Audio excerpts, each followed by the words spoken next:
They thought they were making a routine arrest. Just another call. Just another man who fit the description. But the moment he walked into court the next day, not in handcuffs, but in a tailored suit, every certainty they'd ever held about power, race, and the badge began to crack. They didn't know it yet, but they were about to face the most humiliating mistake of their careers. It started just after 9 in the morning.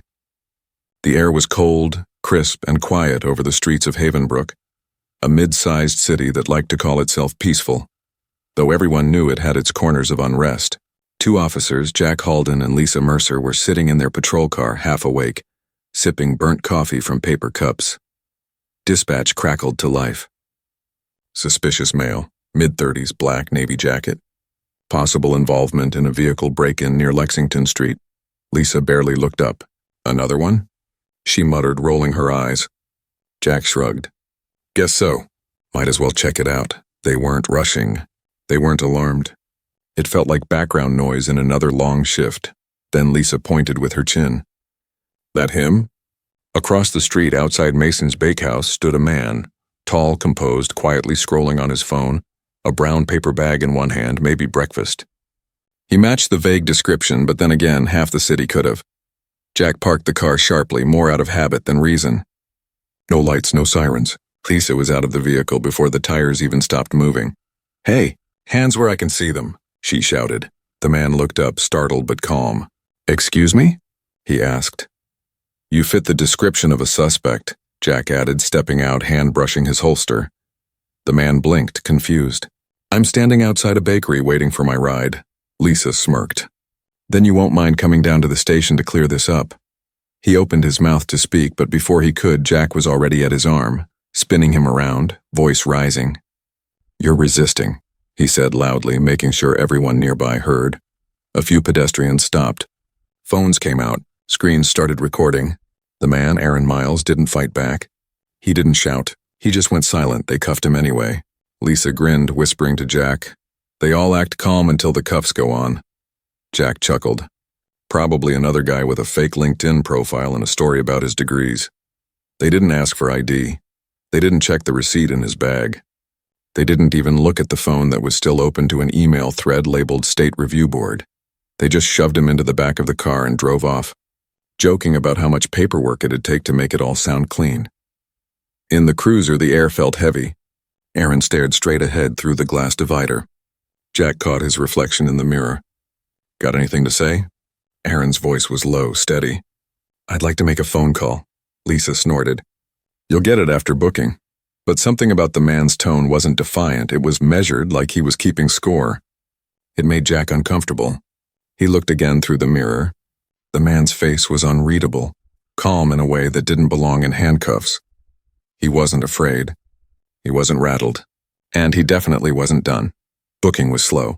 At the precinct, the desk officer, Tom Renner, squinted when he saw who Jack and Lisa brought in. You sure about this one? Jack waved him off. Matches the call. Vehicle break-in near Lexington. He was hanging around the scene. Aaron's voice was quiet. I was waiting for my driver outside a bakery. Lisa stepped forward sharply. You doubting a field call, Tom? Tom hesitated, then started typing the man's information into the system. When he saw the address on the screen, he paused. Then looked again. Aaron spoke softly. I'd like my call now. Jack rolled his eyes. Who are you calling? Your lawyer. Aaron met his gaze. No, the Attorney General's office. For a second, the room seemed to lose sound. Then Jack laughed like it was a joke. Sure, tell him I said hi. He turned away, shaking his head. But Tom didn't laugh. He kept staring at the screen, and the faint color drained from his face. In the holding cell, Aaron sat quietly on the bench, his wrists marked where the cuffs had pressed into his skin. The room was cold, not freezing, but that kind of slow, steady cold that seeps into you when you've been treated like something less than human. He didn't pace. He didn't slump. He just waited, composed, sharp, in control even in a cage. Meanwhile, down the hall, Jack leaned against a vending machine, cracking open a soda. You see the look on his face, he said. Like he thought he was too good to be arrested. Lisa took a sip of her coffee. They always do. The nice neighborhoods teach them that rules don't apply. Neither of them noticed the man from Internal Affairs walking past the front desk. Neither noticed Tom Renner slip into a side office and make a call on a secure line. Aaron finally got his phone call. He didn't scroll for a number. He didn't hesitate, he dialed directly. "Miles here," he said. "Havenbrook PD Lexington incident. I'll need everything by this afternoon." Then he hung up. No anger, no theatrics, just precision. Within hours, an email arrived in the chief's inbox from the State Department of Civil Oversight. Flagged, "Immediate release of detainee Aaron J. Miles." Attached, credentials, federal clearance, and a pending audit authorization under the State Integrity Act. Not from a lawyer, from the Office of Government Accountability itself. Within 45 minutes, Aaron walked out. Jack saw him in the hallway, no cuffs, no escort, walking calmly beside two state officials in suits. For a heartbeat, Jack thought his eyes were playing tricks. "That's not possible," he muttered. Lisa narrowed her eyes. "What the hell is going on?" Tom Renner just sat at his desk watching silently, typing something into a database neither of them had access to. Aaron didn't glance back. He didn't smirk. He didn't say a word, he just left. And the silence he left behind hit harder than any siren. That night, Jack ranted to his brother over dinner. "Some people think they're untouchable," he said. "Connections everywhere. Reeks of politics." Lisa sat on her porch with a beer, telling her girlfriend it was all some city mix-up, that the guy would probably end up with a record anyway. But the week that followed said otherwise. Whispers started. Meetings got quiet when his name came up. Two sergeants exchanged uneasy glances during briefing. Even the captain, usually confident, commanding, started choosing his words carefully. Something was happening, and every officer in that building could feel it. Jack tried to shrug it off. "We got the body cam, the call logs. We did everything by protocol." But his voice didn't sound sure anymore because deep down he knew this wasn't over. It was just beginning. The courthouse in downtown Havenbrook wasn't grand or intimidating. Just gray walls, glass doors, and the soft echo of footsteps across polished tile. Jack and Lisa walked in together that morning. Uniforms pressed, badges shining, faces set. They'd done this dozens of times before. Routine appearances, quick statements a few minutes before a judge, and then back to the beat. But something about the air felt off today. Too still, too expectant. Lisa tried to shake it off. "We just tell the truth," she whispered. He fit the description. "That's it." Jack nodded, but his stomach felt tight. "Yeah, we did our job." They checked in, passed through security, and waited near the benches by the second-floor hallway. But the name they expected to see, State vs. Aaron Miles, wasn't anywhere on the docket. A bailiff walked up to them, crisp uniform, no nonsense in his eyes. "Officers Halden and Mercer?" Jack looked up. "That's us. Courtroom 2C, the bailiff said. "You're scheduled to testify," Lisa frowned. "Testify? I thought we were here for arraignment." The bailiff didn't blink. "You'll see." They followed him down the corridor. Every step echoed like a drumbeat. When they entered the courtroom, Jack froze. This wasn't a standard session. The seats were full, not of defendants, but journalists, cameras, city officials, and people they'd never seen before. At the front of the room sat Aaron Miles, no handcuffs, no lawyer beside him. Just a dark navy suit, a binder open before him, and a small nameplate that read, "Aaron Miles, State Special Counsel for Civil Integrity." Lisa's breath caught. Jack whispered, "What the hell is this?" Aaron didn't look at them. He didn't have to. His presence said everything. The judge entered, called the room to order, and her voice carried a calm authority. "This session concerns procedural conduct during an arrest that took place on Lexington Street. Mr. Miles will be serving in an advisory role on behalf of the State Civil Integrity Office." Lisa blinked hard, as if the words didn't make sense. Jack's face went pale. Aaron sat still, fingers resting on his pen, his expression unreadable. He wasn't gloating. He wasn't smiling. He was just there, composed, certain. "Officers Halden and Mercer," the judge said. "Please approach." They stepped forward stiffly. The courtroom felt heavier with every step. The judge turned to Jack first. "Explain your decision to detain Mr. Miles." Jack cleared his throat. "We received a dispatch call. Male, mid-30s, dark jacket. He was near the location of a reported break-in. We followed procedure." The judge interrupted. Did you verify his identity before detainment? Lisa jumped in, voice sharper than she intended. He matched the description.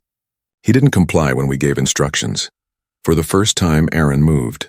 He clicked his pen once, slowly, the sound echoing like a pulse in the quiet room. The judge turned toward him. Mr. Miles, any clarifying points?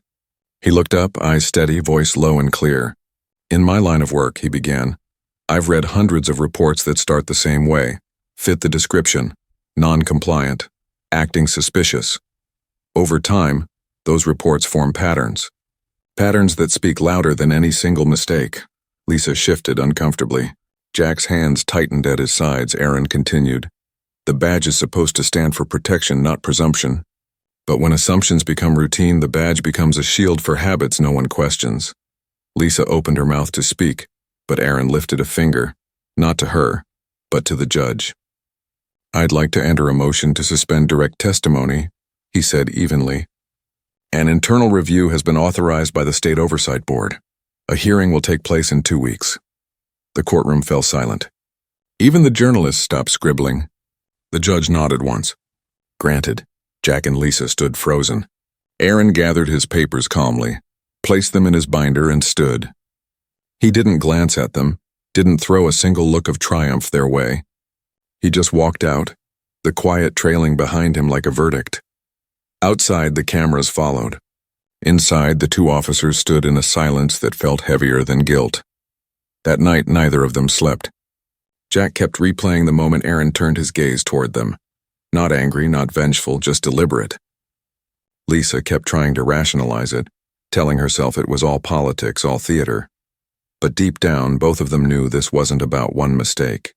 Something bigger was moving now. Something that wouldn't stop just because they said they followed procedure. Aaron Miles had flipped the board, and they were still trying to figure out what game they were even playing. Before Havenbrook, before the title, before the suits and the authority, Aaron Miles was just another boy trying to stay invisible in Riverside, California. His mother worked overnight shifts as a nurse. His father, when he was around, painted houses and left more silence than advice. By 12, Aaron had already learned to navigate two worlds. At school, he was the quiet honor student who won spelling bees and science fairs. Outside, he kept his head low when patrol cars rolled by. He didn't shout back when people assumed things about him. He didn't waste energy proving he belonged. He just watched, remembered, and learned. In 8th grade, a teacher accused him of stealing a calculator. No one else was questioned. His locker was searched. Nothing was found. He said nothing, but he never forgot how quickly suspicion could find him. It wasn't rage that pushed him forward. It was something colder, something clearer. The need to understand how power worked and how to hold it accountable. He earned a scholarship to Stanford, studied political law, wrote essays that cut through polite excuses with uncomfortable truths. He didn't argue, he explained, and when he did, even the loudest rooms went quiet. He interned in public accountability divisions while others chased corporate law firms. He sat through hearings where officers justified routine stops that ended in bruises and fear. He took notes on every word, every justification, every fit the description. He didn't wear anger like armor. He wore patience like a blade. By his mid-30s, Aaron Miles had become the man who made entire departments nervous. He was appointed as special counsel for civil integrity, a position that gave him the authority to audit, review, and expose any law enforcement unit under suspicion. He never sought fame. He didn't do interviews. He avoided headlines. He preferred silence, because silence meant focus, and focus meant results. And that morning outside the bakery, it wasn't the first time he'd been profiled. But it was the first time it had happened after he'd been given the power to hold the system itself accountable. That changed everything. He didn't want revenge. He wanted patterns on record. He wanted truth where silence had always lived. And now, he had the authority to make that truth matter. 2 days after his release, whispers turned into official notices. Emails started circulating. Meetings were rescheduled. Something was being prepared. Something that had Jack and Lisa's names on it. They just didn't know how deep the cracks already went. Aaron didn't need to threaten anyone. He just needed to open a file, and that's exactly what he did. The first sign came quietly. Jack walked into the precinct one morning and the usual buzz of chatter stopped. Not completely, just enough to notice. The kind of silence that slides into a room when people don't want to be caught saying the wrong thing. He tried to ignore it. Grabbed his coffee, opened his locker, pretended everything was normal. But the tension was there, thick, waiting. Across the hall, Lisa noticed it too. She saw two detectives from another division glance her way, and then look quickly back down at their papers. When she passed the conference room, the blinds were half closed. Through the gap, she caught sight of the captain, leaning forward, talking to two people in suits. No badges, no department IDs, just crisp folders and quiet voices. The moment she slowed down, the conversation inside stopped. One of the men looked directly at her through the glass. No smile, no nod, just a flat stare that said she wasn't supposed to be there. That evening, Jack's phone rang. It was his cousin, a cop in another city. "Hey, you didn't arrest some guy named Miles last week, did you?" Jack froze. "Why?" His cousin lowered his voice. "Because his name's bouncing all over state channels. Some kind of audit request. Oversight division. Every precinct's on edge. They're saying he's opening old files." Jack laughed, but it sounded hollow. "Yeah, right. Probably just politics. Some paperwork thing." He hung up, but his hands were sweating. 2 days later, an official message landed in their inboxes. Request for formal appearance. Internal review hearing. The sender line read, Office of Civil Integrity. The captain called them in. No casual tone, no small talk, just formality in his voice. When they walked into his office, two people were already waiting, a man and a woman, both in dark suits. "Officers Halden, Mercer," the captain said. "This is Mr. Grant and Ms. Osei from the Office of Civil Integrity." Grant nodded once. "We're opening an internal review regarding your recent detainment of Mr. Aaron Miles." Lisa frowned. "We've already discussed that." The case was dropped. Grant's reply was almost gentle. "The review isn't about one case. It's about patterns." Jack blinked. "Patterns?" Ms. Osei slid a folder across the desk. "We've identified multiple incidents over the last 5 years involving similar justifications. Fit the description. Uncooperative behavior. Failure to comply. We'll need both of you present at the review in 2 weeks." The room went quiet. The air seemed to thicken. Jack tried to steady his voice. "Are we being accused of something?" "Not yet," Ms. Osei said. "That's what the hearing is for." When they left the office, Lisa could feel her heart thudding in her chest. Jack walked beside her, staring straight ahead. "He's setting us up," he muttered. "That guy's pulling strings." But even he didn't sound convinced anymore. The next morning, another email arrived.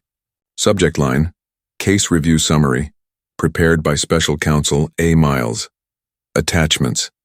Dozens of them. Lisa clicked the first one open. A traffic stop from 3 years earlier. A man named Julian York. Stopped for a broken taillight. Detained for 40 minutes. Charges dropped. The report listed body cam footage as not uploaded. She opened another file. Alan Rivers.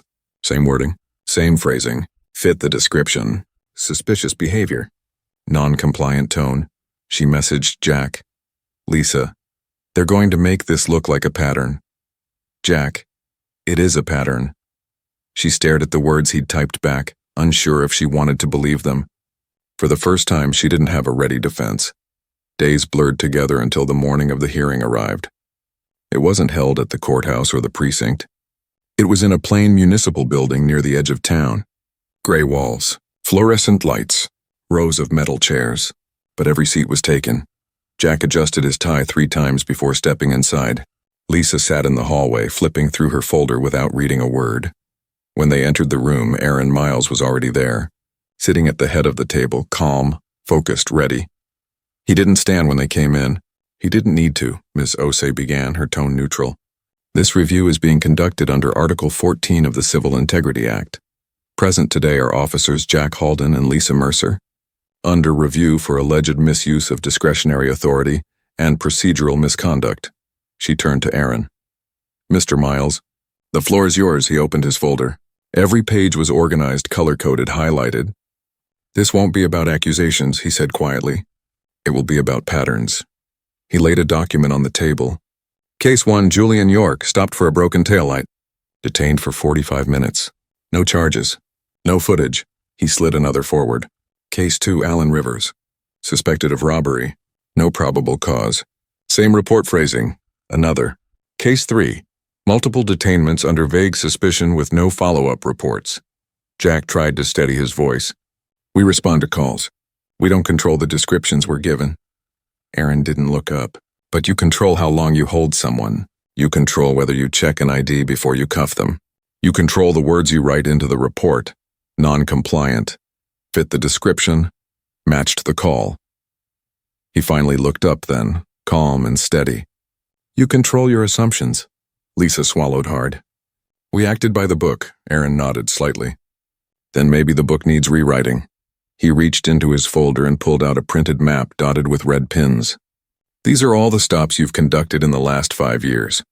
Each red mark represents a recorded interaction. The map wasn't scattered. It formed clusters. Tight clusters in neighborhoods where faces looked a certain way. Aaron's voice softened, but it didn't lose its weight. You average 42% more stops than any other patrol in this district. 80% of them involve people from one demographic group. 90% of those stops result in no charges. Ms. Osei spoke next, her tone sharp and cold. That's not enforcement. That's profiling. Lisa's voice rose, cracking slightly. So what, we're on trial for doing our jobs? For keeping the streets safe? Aaron didn't raise his tone. You're not on trial. You're under review. Because for once, the person you stopped wasn't powerless. You stopped the wrong man. He paused, letting the words hang in the air. I wasn't special that morning, he said quietly. I didn't carry my badge. I wasn't your superior. I was just a man waiting outside a bakery. But you decided that was enough reason to treat me like a threat. Jack's jaw tightened. We had a dispatch. You didn't need one, Aaron replied. Because you've built a routine where suspicion comes first and evidence never catches up. No one spoke after that. The silence stretched until it started to ache. For the first time in years, neither officer had anything left to say. And Aaron didn't look satisfied. He looked tired, like a man who had seen this story play out too many times before. The review wasn't over. It was only day 1, and by the next morning, what Aaron would bring to the table would shake the entire department to its core. The second day of the review began with gray skies and the kind of silence that settles before a storm. Jack sat in his car outside the municipal building for a full 5 minutes before he could make himself step out. His uniform felt heavier than usual. Lisa was already inside when he walked in, rigid posture, arms folded tight, pretending she wasn't nervous. The room was full again. Same faces, same quiet tension. Aaron Miles sat in the same seat, a folder in front of him, his expression steady, unreadable. He didn't glare at them. He didn't need to. His calm presence did more than anger ever could. He waited until everyone had settled before he spoke. Yesterday, he said, we discussed procedures. Today we'll hear voices that don't exist in your reports. The door opened and a man walked in with a limp. Julian York. The same man from the taillight stop 3 years ago. He didn't look at Jack or Lisa as he sat down. When asked to speak, his voice was quiet. I asked for a supervisor, Julian said. I just wanted to know why I was being held. I got shoved against my car instead. My wrist was sprained. They told me to file a complaint. I did. Nothing happened. Jack stared at the table. He remembered that stop.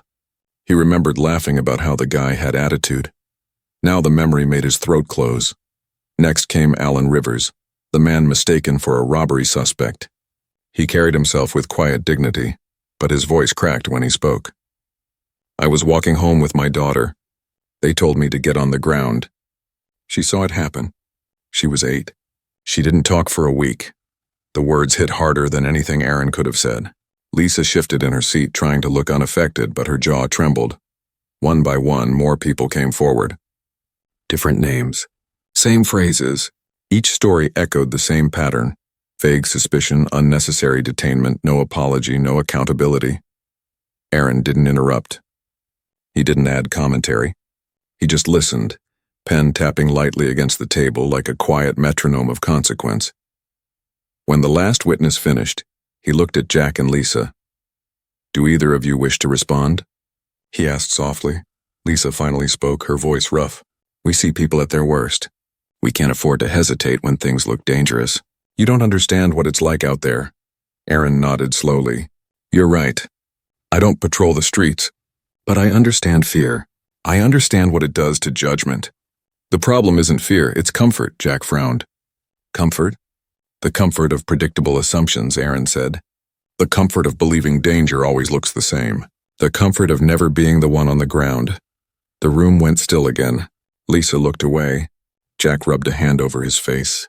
For the first time, their usual defenses didn't sound convincing even to themselves. Ms. Osei opened another file. 3 internal reports in the past 2 years show evidence of altered or missing body cam uploads. 2 were labeled corrupted. 1 never submitted. Jack's head lifted slowly. That's a tech issue. We don't handle the uploads. Aaron's tone didn't change. Once, maybe. Twice, possibly. But 4 times in 5 years? He closed the folder gently. That's not coincidence. That's a pattern. Lisa didn't argue. Her silence said more than any denial could. For the rest of the session, Aaron didn't raise his voice once. He didn't accuse. He didn't insult. He simply held up the truth, quiet, steady, undeniable. By the time the meeting adjourned, the officers looked smaller somehow, the weight of their own choices pressing down. They left the room without a word. That night, Jack sat in his living room staring at the TV without seeing it. The sound was on, but his mind was stuck replaying the faces of the people who'd spoken. Lisa didn't call. Neither did anyone else. The station had gone cold. The next morning, whispers followed them again, only now they were sharper. Everyone knew. Everyone was watching. Even the rookies had started to act different, quieter, more cautious, like the air itself had changed. By the end of that week, something in Jack broke. He couldn't stop thinking about the man with the little girl, about the way Aaron had looked at them, not angry, just disappointed. Lisa, on the other hand, grew quieter, harder. She still told herself they'd done their jobs, that they were being made examples of. But part of her knew better. When the final day of the hearing arrived, neither of them spoke as they took their seats. The room felt different, less hostile, more inevitable. Aaron stood. He didn't bring lawyers or assistants, just his folder, worn now from use. He placed it on the table and looked at them for a long moment before he spoke. I've said what needed to be said, he began. You've heard from the people who were stopped, from those who were silenced. You've seen the data, the reports, the missing footage. You've seen how easily harm becomes routine. He turned slightly toward Jack. I don't think you started this job with bad intentions, but somewhere along the way you stopped checking yourselves. You stopped seeing people. You started seeing profiles. He looked at Lisa next. I'm not here to ruin your lives. That isn't justice. I'm here because this department, this system can't heal if it keeps hiding the cracks. He looked back at the panel. My recommendation is that Officers Halden and Mercer be removed from field duty indefinitely, pending full retraining and psychological evaluation, and that every case flagged in this review be reopened. Jack didn't argue. He just lowered his head. Lisa whispered almost to herself, it was just a job. Aaron shook his head. No, it was a responsibility. And when we forget that, people pay the price. The board left to deliberate. 35 minutes later, they returned with the verdict. Both officers were suspended, badges revoked pending reassessment. There was no shouting, no drama. Just quiet acceptance and the hollow sound of a career ending with the truth on the table. Aaron gathered his things and walked toward the door. Jack looked up as he passed. I didn't think it would end like this. Aaron paused for a heartbeat. It didn't have to. Then he walked out. The room stayed silent long after he was gone. That evening, Jack packed up his locker alone. Lisa never came in. She'd filed for leave and disappeared from the roster the next morning. No one said her name again. By the end of the week, the precinct was different. A poster went up near the squad room. Civil Integrity Hotline, confidential. Rookies lingered near it longer than they used to. The mood had shifted. Not loudly, but unmistakably. Aaron didn't stay in Havenbrook. He never did. The next morning, he was on a flight north, moving on to another city, another department, another quiet storm waiting to be faced. He didn't chase headlines. He didn't look for applause. He just wanted the walls that hid injustice to stop pretending they were whole, because change, he knew, rarely came with noise.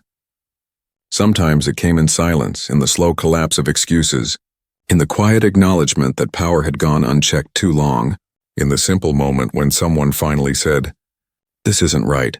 And for the first time in years in Havenbrook, someone finally had. 2 months later, Havenbrook was still feeling the aftershock. The media had long since moved on to the next scandal, the next outrage, but inside the police department, the silence still lingered. It wasn't the silence of fear anymore, it was the silence of reflection. And for the first time in a long time, people were listening to it. The review board's findings rippled through every corner of the department. Old cases were reopened. Supervisors were rotated. Training modules were rewritten from the ground up. No one wanted to admit it out loud, but the name Aaron Miles carried weight now. A quiet weight.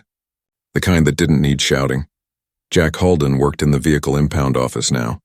A small windowless room at the back of city property. No patrol car, no badge, no lights. Just stacks of paperwork, the hum of the printer, and long hours of silence. At first he told himself he'd been wronged, that it was all politics. But every time he saw the faces in those reopened files, the anger softened. He began reading each report differently, line by line, seeing the tone he never noticed before. The words he'd written so easily fit the description: uncooperative, non-compliant. They no longer looked neutral. They looked like excuses. He stopped saying much after that. People in the office said he'd changed, that he was quieter, more patient, less sure of himself, but somehow steadier. Maybe that was its own kind of justice. Lisa Mercer left town. Rumor said she moved back to Wyoming to live near her sister. She never spoke publicly about the review, never gave an interview, never posted online again. Some said she was bitter. Others said she was broken. But those who'd known her longest said she was simply quiet. The kind of quiet that comes when the noise inside finally runs out. As for Aaron, he didn't stay long enough to watch the aftermath unfold. He never did. That wasn't his purpose. His work took him north to Clearwater, a city struggling with its own shadows. New precinct, new files, same patterns waiting to be confronted. He carried the same worn folder, corners bent, pages annotated with small reminders. He didn't chase drama. He chased consistency, truth that couldn't be edited out. People who worked with him said he was calm to the point of discomfort. He spoke little, asked sharp questions, and wrote notes that made entire rooms rethink their words before speaking. He didn't threaten. He didn't intimidate. He just held a mirror up to systems that had forgotten to look at themselves. Back in Havenbrook, change came quietly, one reform at a time. Cadets at the academy began watching footage of real incidents, not staged examples, not polished training reels, but raw cases of where things went wrong. Aaron's case was one of them. Instructors didn't say his name out loud. They didn't need to. Everyone already knew. During recruit orientation, a new question was added to the exam. Have you ever made a mistake and learned from it? It wasn't there to shame them. It was there to measure how deeply they understood what accountability meant before the badge was ever pinned on. The city itself changed too, not overnight, but slowly. Citizens began filing complaints again. Not because they wanted trouble, but because they finally believed someone might read them, and sometimes they even got answers. Not perfect ones, but answers. Julian York received a letter from the mayor's office. A short note, handwritten. It said, "What happened to you was wrong. We're changing how we respond." It wasn't much, but it was something. For Julian, it was enough to unclench years of resentment.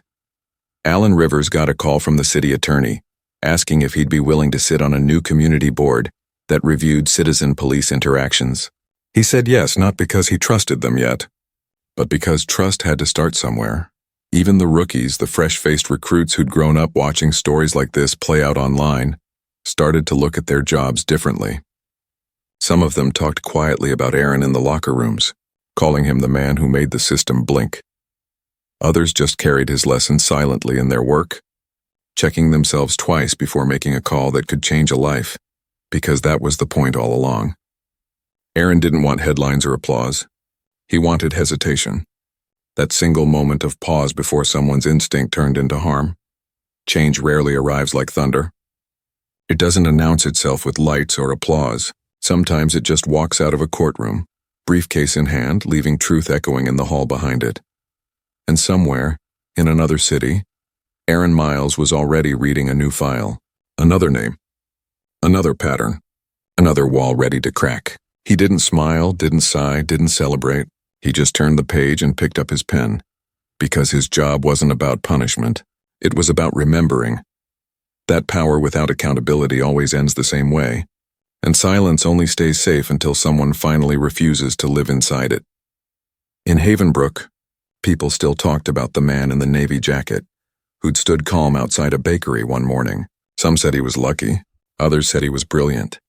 But those who really paid attention understood something deeper. He hadn't been lucky. He'd been prepared.